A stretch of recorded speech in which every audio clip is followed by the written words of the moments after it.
Hello friend, मैं आप लोगों के लिए क्लास 10th का एनसीईआरटी बुक का मोस्ट इम्पॉर्टेंट क्वेश्चन जो बोर्ड एग्ज़ाम में आने की संभावना है उस पर मैं कुछ क्वेश्चन को एक सीरीज चला रहा हूँ जो चैप्टर वाइज और टॉपिक्स बाय टॉपिक्स मैं आप लोगों को सॉल्व करके बताऊँगा मैथ का।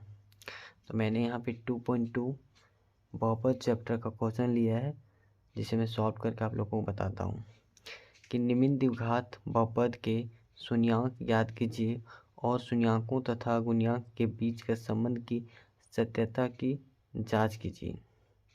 तो इसमें आपको दो फॉर्म लिख लीजिएगा, एक अल्फ़ा होता है, एक बीटा होता है।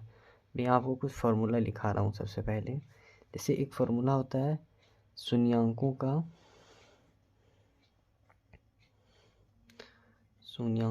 का योग, इसका होता है अल्फ़ा प्लस बीटा बराबर माइनस p/a, और एक होता है शून्यांकों का गुणफल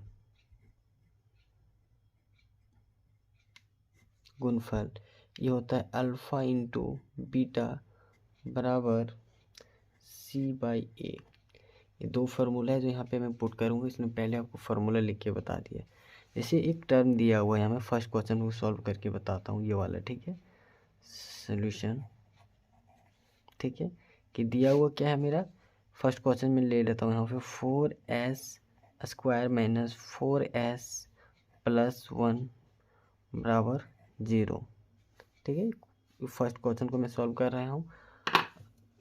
जैसे दिया हुआ है 4s² माइनस 4s प्लस 1 बराबर 0। हमको एक ऐसा फॉर्म बनाना है कि गुना करने पर 4 आए या जोड़ने या घटाने पर 4 आए। गुना करने के बाद 4 आए या जोड़ने घटाने के बाद 4 आए, बीच वाला टर्म को निकालना होगा, ठीक है। तो जैसे यहाँ गुना करने के बाद 4, तो एक ऐसा संख्या बताइए तो गुना करने पर 4 आए और जोड़ने या घटाने पर 4 आए। तो वो 1 गुना 1, 1 गुना 4, 4 हो गया। हम बात करते हैं 2 गुना 2, 4 आ भी जा रहा है यहाँ पे, और 2 प्लस प्लस कर देते हैं या माइनस माइनस 4 आ जाता है। तो ये लोग फॉर्म हम यहाँ यूज़ कर सकते हैं, ठीक है। तो जैसे लिखा हुआ है कि 4s², तो यहाँ एक चीज़ और, जैसे आप एक चीज़ फॉर्म देखे होंगे, एक फॉर्म आता है ax² plus bx plus c, एक स्टैंडर्ड फॉर्म है। यहाँ ax² के जगह में 4s² लिखा हुआ है, प्लस bx के जगह में माइनस 4s लिखा है, प्लस c के जगह कांस्टेंट है 1 लिखा हुआ है। ये फॉर्म में है। अब इसको मैं सॉल्व करके आपको बता रहा हूँ। जैसे 4s² है तो इसको हम 4s², ठीक है। अब बोले इसको गुना करने के बाद 4 आना चाहिए और प्लस और माइनस करने पर 4s आना चाहिए, ठीक है। तो हम इसको क्या ले सकते हैं यहाँ पर, क्या हम यहाँ पे 2s ले सकते हैं। तो यहाँ हम लिखेंगे -2s फिर -2s, ठीक है, प्लस 1, ठीक है। और इसमें कुछ कॉमन ले सकते हैं, दो टर्म, जैसे 4 टर्म हो गए, दो दो टर्म को कॉमन लेना है। तो ऐसा करते हैं कि देखिए 4s² और 2s, अगर हम 2s को बाहर कर देते हैं 2s को, तो यहाँ पे क्या बचेगा 2s, 2s 4s² हो गया, फिर माइनस 2s यहाँ आ गया बाहर, 1 बचा, ब्रैकेट बंद। अब यहाँ पे लेना हमको, तो इसमें क्या कॉमन ले, 2s प्लस 1 में क्या कॉमन ले, हम 1 कॉमन लिए, 1 कॉमन लिए, साइन हमको बता रहे हैं, या माइनस का साइन है तो यहाँ माइनस साइन देंगे, 1 कॉमन लिए, ब्रैकेट लिए, 2s है तो यहाँ पे 2s लिखेंगे, 2s मल्टीप्लाई 1, 2s हो जाएगा। अब प्लस यहाँ पे है, अब हमको यहाँ जो साइन है ना, यहाँ माइनस दिया हुआ है, तो इसके अनुसार हम यहाँ माइनस लेंगे, माइनस माइनस प्लस तो प्लस हो गया, फिर 1 1, ठीक है। देखिए बीच का जो टर्म है हमेशा सेम आना चाहिए, समझ जाइए कि आपका सही बना रहे हैं। सबसे पहला आपको जानने का आसान तरीका। अब इसको मैं एक ले ले, ए वाला सेम है, और इसको एक साइड कर लेंगे, तो 2s - 1 बराबर 0 ले सकते हैं, और 2s - 1, 2s माइनस यहाँ भी है, तो 2s - 1 बराबर 0। तो हम यहाँ लिख सकते हैं कि 2s बराबर 1 यहाँ लिखेंगे, s बराबर फिर हम क्या 1/2 लिख सकते हैं। अब देखते हैं यहाँ 2s माइनस 1 है तो 2s लिखेंगे, ये माइनस को उधर चल जाएगा तो 1 बन जाएगा। फिर हम यहाँ बात करते हैं s यहाँ उतार दिए, ये 2 को इधर भागा में ले आए तो 1/2 आ गया। ठीक है, ये मेरा अल्फ़ा हो गया, ये मेरा बीटा हो गया। आपको बता, आप इसमें निकालना है शून्यांकों का योग और शून्यांकों का गुणफल निकालना है। ठीक है, तो मैं आपको आगे बताता हूँ। यहाँ पे शून्यांकों का योग फार्मूला क्या बताए थे शून्यांकों का योग निकालने के लिए, ये हो गया फार्मूला उसका।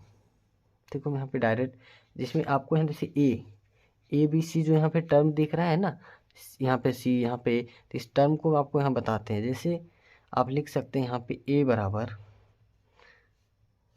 बी बराबर और सी बराबर टर्म, ए बराबर क्या होगा 4 होगा, बी बराबर क्या होगा। अब देखिए बी बराबर आप क्या लीजिएगा, आप बता सकते हैं कि बी बराबर क्या लेंगे, बी बराबर 4 होगा, लेकिन माइनस का साइन है तो माइनस लेके लिखेंगे, जैसे माइनस यहाँ 4 है। ठीक है, यहाँ बी लिखें। अब देखिए सी क्या है, कांस्टेंट वैल्यू जो यहाँ दिया रहता है 1, यहाँ 1 लिखेंगे। हो गया। अब इसका शून्यांकों का योग हम फार्मूला यहाँ पे लिख के बताते हैं आपको कि अल्फ़ा प्लस बीटा, ठीक है, बराबर माइनस b/a। आप चाहे तो यहाँ पे लिख भी सकते हैं शून्यांकों का योग। ठीक है, शून्यांकों का योग।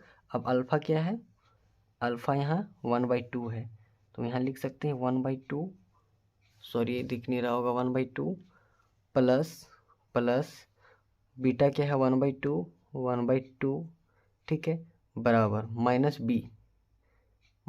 बी पूछा है, बी का मान क्या है -4 है, बी का मान क्या है -4 है, तो यहाँ माइनस का माइनस हम रहने दिए। अब बी का भी मान है -4, तो यहाँ ब्रैकेट के अंदर -4 ब्रैकेट बंद बाय ए का मान कितना मेरा है 4 है तो यहाँ 4 लिखेंगे। ठीक है, 1/2 प्लस 1/2, हाफ और हाफ कितना होता है 1 होता है तो 1 लिखेंगे, बराबर माइनस क्या हुआ +4/4, 4 से 4 खत्म, यानी कि 1 बराबर 1 आ गया। ये वाला सेटिस्फाई हो गया इक्वेशन। अब हम दूसरा बताते हैं।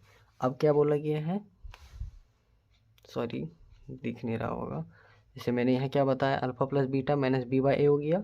ये फार्मूला लिखें, अल्फ़ा का मान यहाँ पुट किए, बीटा का मान यहाँ पुट किए, बी माइनस फार्मूला में था लिखें।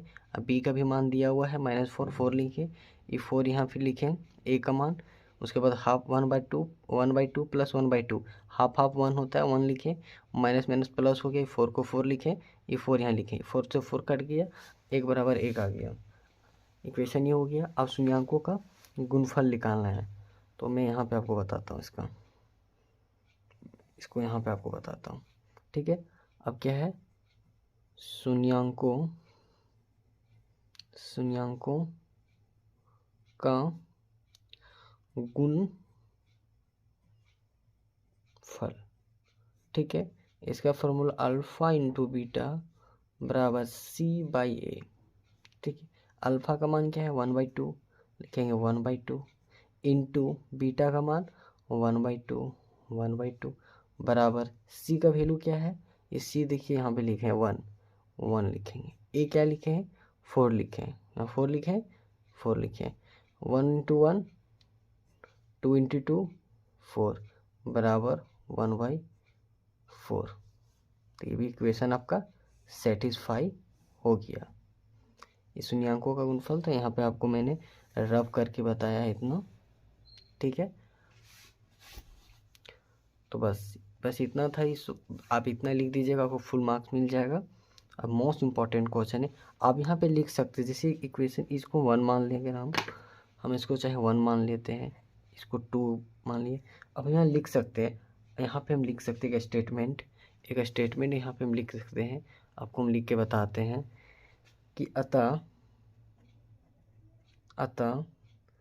दोनों ए और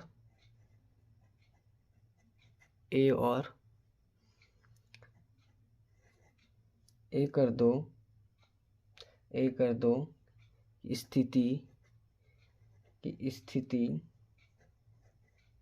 स्थितियों में संबंध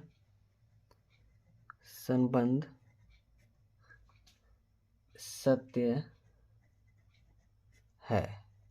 आप ये लिख भी सकते हैं, नहीं भी लिख सकते हैं लास्ट में। Thank you watching this video.